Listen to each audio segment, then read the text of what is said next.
नमस्कार, आदाब। Duty news में आपका स्वागत है। आज टॉक विद टॉपर्स। कुछ ऐसे स्टूडेंट्स होते हैं जो अपना नाम सेंचुरीज़ तक आने वाली जनरेशन के लिए मिसाल के तौर पर छोड़ देते हैं, अपने माँ बाप और टीचर का नाम रोशन करते हैं। तो आज कुछ ऐसे ही स्टूडेंट्स से हम टॉक विद टॉपर्स में बात करेंगे।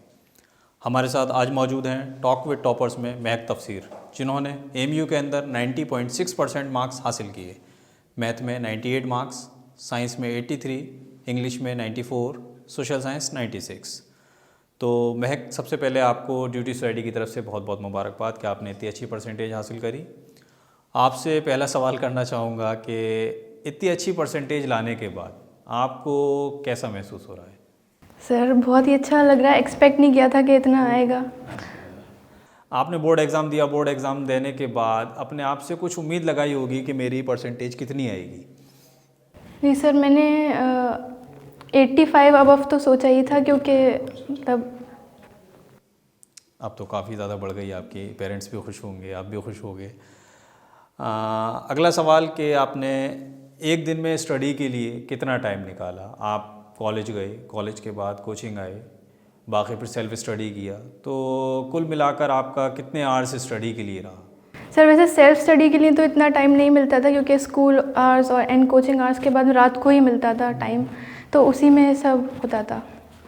आपने इतनी अच्छी मार्क्स लाने के लिए और क्या क्या किया? स्पोर्ट ज्वाइन किया, घर में घर वालों की हेल्प करी, या सिर्फ और सिर्फ स्टडी पर ही फोकस रहा आपका?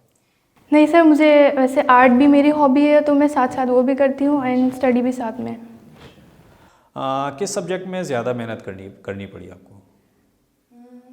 आई थिंक फिज़िक्स में। फिज़िक्स में ज़्यादा मेहनत करनी पड़ी आपको। बोर्ड एग्ज़ाम का डर हर स्टूडेंट के दिल में रहता है, आपके दिल में भी रहा होगा, तो उस डर को आपने अपने दिल से किस तरह निकाला और किस तरह से इतनी अच्छी परसेंटेज आप लेकर आए? आई थिंक मेरा जो ओपिनियन है वो यही है कि मार्क्स मैटर नहीं करते, सिर्फ जो हम नॉलेज गेन करते हैं हमें सिर्फ उस पर फोकस करना चाहिए, क्योंकि नॉलेज ही काम आती है। मार्क्स तो कम ज़्यादा होते ही रहते हैं सबके। आपने इतनी अच्छी परसेंटेज हासिल करी, तो आप इस कामयाबी का क्रेडिट किस किस को देना चाहोगे? मैं फ़र्स्ट ऑफ़ ऑल अपने पेरेंट्स को, क्योंकि उनके सपोर्ट के बिना तो हम कुछ कर नहीं सकते, एंड अपने सारे टीचर्स को, ड्यूटी के, स्कूल्स के, एंड सब जो भी मुझे सपोर्ट करते हैं। ड्यूटी कोचिंग आपने ज्वाइन करी, तो ड्यूटी का आपका इन मार्क्स में या इन परसेंटेज में क्या रोल रहा?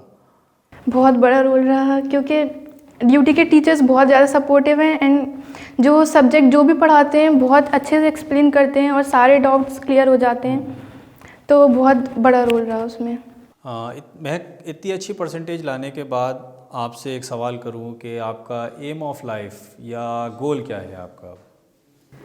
गोल, मैं डॉक्टर बनना चाहती हूँ, क्योंकि बचपन से मैंने वही सोच रखा है, मेरा पैशन है वो। इंशाल्लाह आप डॉक्टर बनोगे, अच्छे डॉक्टर बनोगे। आखिर में अब आपसे कहूँगा कि हमारे जो अब अपकमिंग स्टूडेंट्स हैं जो बोर्ड एग्ज़ाम देना चाहते हैं, तो उनके लिए आप कोई मैसेज देना चाहो कि उनको किस तरह से स्टडी करनी चाहिए, या कहूँ कि कितना उनको टाइम सेल्फ स्टडी के लिए देना चाहिए, तो उसके बारे में अगर आप हमारे स्टूडेंट्स को कुछ बताना चाहते हैं तो बता सकते हैं। मैं यही कहना चाहूँगी कि आप कंसिस्टेंट रहिए और थोड़ा बहुत फ़िज़िकल एक्टिविटीज़ भी करिए, और इतना प्रेशर मत डालिए दिमाग पे कि बोर्ड्स है, सबको यही लगता है कि बोर्ड्स इतना प्रेशर है, तो वो प्रेशर बिल्कुल मत लीजिए। बस आप कंसिस्टेंट रहिए और आराम से पढ़ते रहिए बस। मैं बहुत बहुत शुक्रिया, आपने हमारे लिए टाइम निकाला। अब आखिर में आपसे मैं इजाज़त चाहूँगा, और उससे पहले आपको ड्यूटी सोसाइटी की तरफ से एक बार मुबारकबाद दूंगा कि आपने इतनी अच्छी परसेंटेज हासिल करी, और अब एंट्रेंस एग्ज़ाम आप दोगे उसके लिए ऑल द बेस्ट।